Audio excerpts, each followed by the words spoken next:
araw sa inyo lahat. Kami ang Pangkataka at ipipresenta namin ang ginawa naming Elehiya.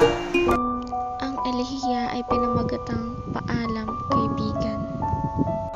Kaibigan, ba't mo ako nilisan? Hindi ba't nangako ka? Pangako mo'y pupunan? Ikaw ang unang na maalam at ako'y iyong iniwan. At tanging alaala mo na lang ang iyong iniwan. Mga binuo nating mga pangarap ay hindi na matutupad. Kasama kang nangarap, ngunit ako lamang ang tumupad.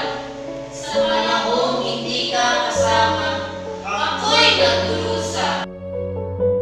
Dahil mga alaalang iniwan mo'y kahit hirap figura.